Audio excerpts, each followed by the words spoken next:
This little piggy had roast beef. This little piggy had none. This little piggy went whee!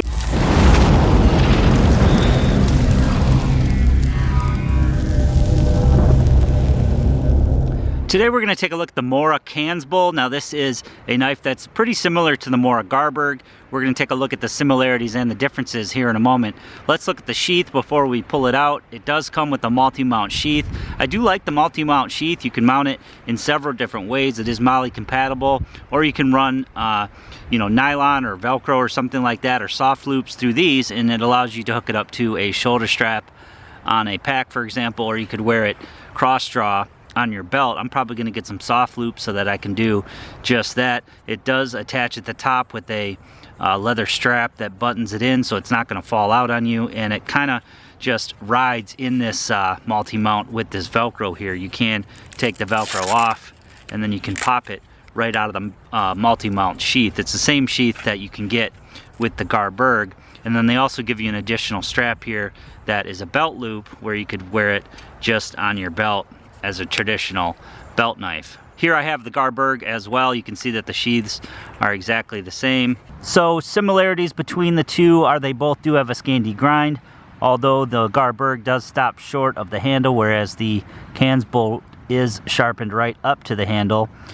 Garberg is full tang, whereas the Kansbol is not. However, the Kansbol does have that nice grippy handle around the outside of their rhombus design there, similar to the Eldris, and it also has the scooped front portion of the knife, also similar to the Eldris. With the full tang Garberg, you do get the exposed pommel on the end, but otherwise same blade length, same handle length, and same overall length. Here we can add in the Eldris, and all three do have a stainless steel blade. Now, just like the Eldris, the Kansbol does have this rubberized portion that goes around the outside of the knife, on the outside of their rhombus pattern there, and it does give you a nice tacky grip. I imagine it would work pretty well when wet.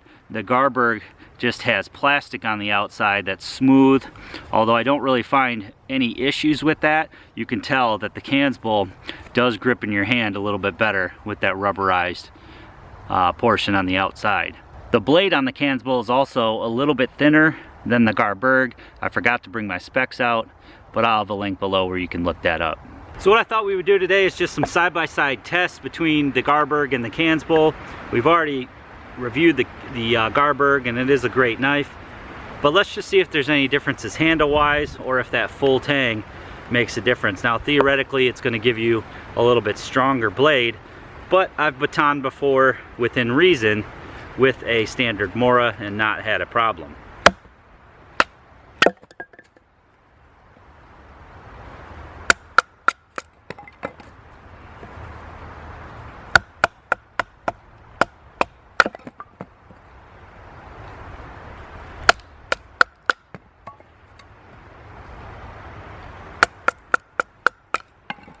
So no problem at all with the Garberg. Let's see how the Kansbol does. Now the grind on the Kansbol does go all the way to the handle, as I mentioned earlier, so you do get a little more surface area when batoning.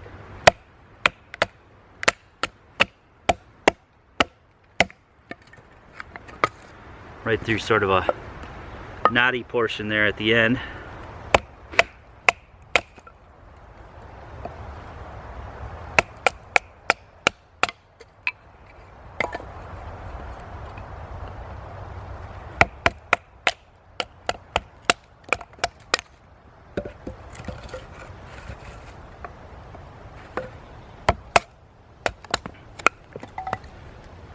So no problem with the Kansbol. Let's try something a little bit bigger here. Again, we do get a little more surface area to the blade where we can stick that out just a little bit further.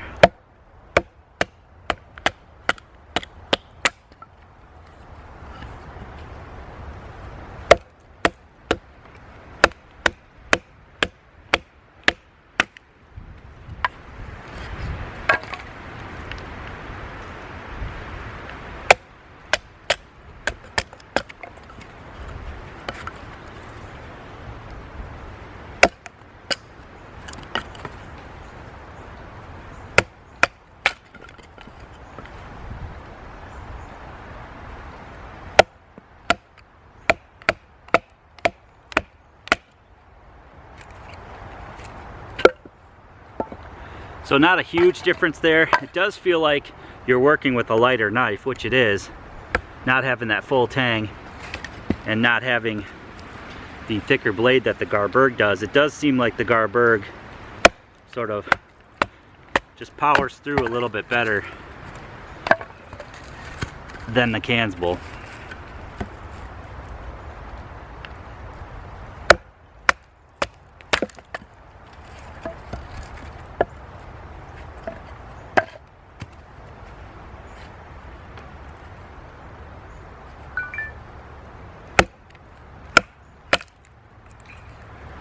Definitely will get the job done though. So let's do some feathers first with the Garberg and then with the Kansbol. Now keep in mind this is pine, very cold and frozen pine. But with a knife like a Mora, I'm not necessarily going to attack super hard wood, especially when there's no reason to. I'm out here in a pine forest and I have lots of pine. Burns well for what I need it to do, which is just simple wood stove. If I was gonna have a bonfire or something, I'd definitely use some harder wood. But as far as feathers and kindling, really all you need is pine. So although I have no doubts you could baton something harder, I generally will go easy on my blades if I can.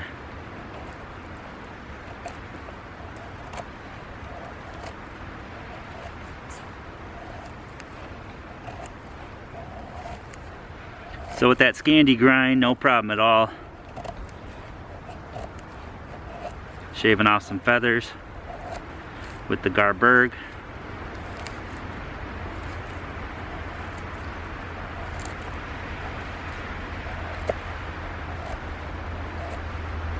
Very easy to do. Let's switch on over to the Kansbol.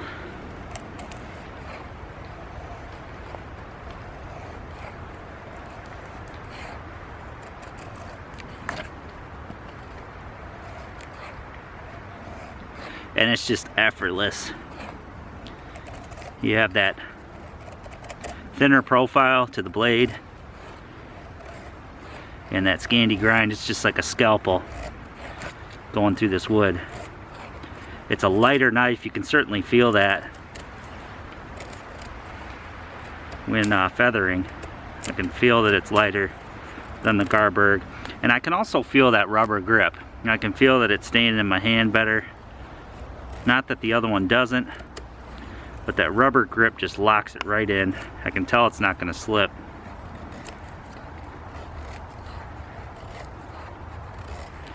And this one is certainly just a feather machine. You can feather right up to the handle there because it is ground all the way. Just no problem. Let's try some real thin feathers.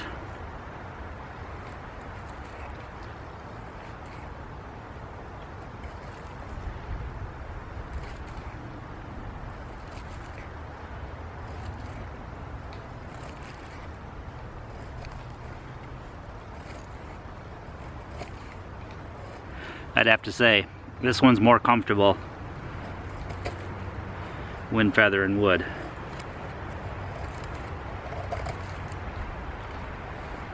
Now on the Eldris you get that little scoop in the front of that blade, that little secondary grind there, and you have a much larger version of that on the Kansbol. So with the Eldris it's very easy to create notches, and you can sort of just bend the knife tip down, and that scoop allows you to just scoop out material, and you can make a divot nice and quick. So I'm assuming the same is going to hold true with the Kansbol. Now this has a pretty delicate tip. I'd be fairly cautious with the tip. Shouldn't be a big deal in this pine. Again, you want to you want to work your blade without overworking it, and you don't want to exceed the limitations of the knife. But using that scoop on the front works really similar to the Eldris. Now I can try to demonstrate the difference here using the Garberg. We can just do some cuts using our thumb here. You can see that as I'm cutting, it wants to go all the way to the end of the blade there and all the way as far in as it can, instead of just stopping at the gouge portion. So if you wanted to make a little bowl, for example, it'd be a little bit harder with this knife, whereas with the Kansbol and that scooped out portion there, that secondary grind on the blade there, you can really use that to scoop out just the portion that you want.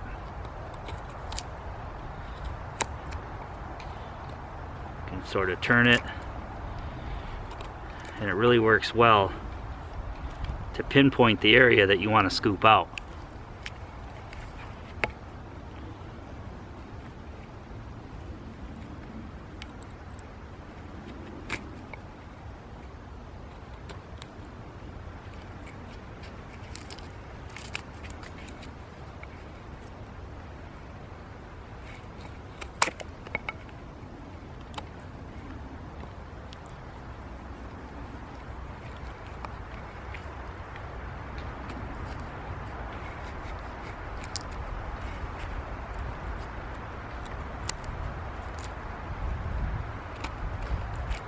So maybe you do a lot of crafting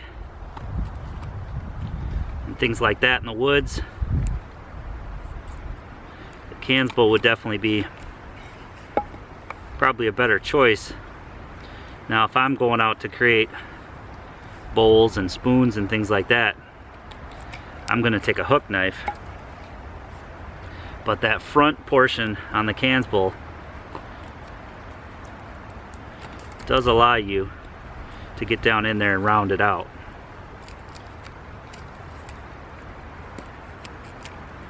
Probably hard to see on camera, but you can start to scoop yourself out a bowl there for a spoon. Now just like the Garberg, the Kansbol does have a very sharp 90-degree spine, and that's going to allow you to scrape finer tinder.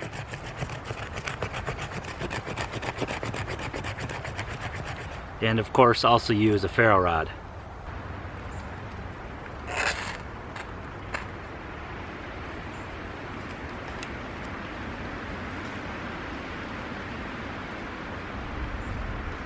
Well, I hope you guys enjoyed this short video today. It's very cold outside today. I just wanted to come out and compare it to the Garberg, since they are pretty similar knives. Now you do get the full tang, as I said, on the Garberg, and I think I prefer that. It does feel more stout going through the wood, batoning, things that I would use a small Mora knife for, which are just general small little camp activities, carving, just goofing off, having fun, you know, batoning down small wood for a little wood stove. Those are the type of things that the Garberg does well. You can tackle harder woods with the Garberg. I've batoned through oak and things like that. Now after a long day of doing so, creating bow drill sets and things like that, you know, I have nicked the blade on the Garberg. Not a problem. You can sharpen it right out or even strop it right out. That's how minor they are. Now I'd be a little bit more worried with the Kansbol. So really I'd put the Kansbol into more of a crafting category. It does have that scoop on the front end, but again, if I'm going to carve a bowl or a spoon or something like that, I'm going to use particular tools that will get that done, and I don't feel in a survival situation that that's necessary to have on a knife. It does have a very sharp 90-degree spine, and just like any other Mora, it performs all tasks rather well. I probably wouldn't take it out as my only knife, as I do see a downfall with the thinner spine on it. And again, I think the Garberg is more of a well-rounded knife. Now I'd like to see the Garberg have that rubber overmold around the handle there. I do really like that on the Eldris and the Kansbol. So you be the judge. Let me know what you think in the comments below. Of course, I'm going to put a link below to Amazon where you can pick one of these up for yourself, or a Garberg or an Eldris. They're great knives as well. Again, I hope you enjoyed the video today. Please give it a big thumbs up for me. Make sure you leave me a comment below. Please share this to your family and friends on your social media. And as always, click that red subscribe button. Subscribe to my channel for more videos.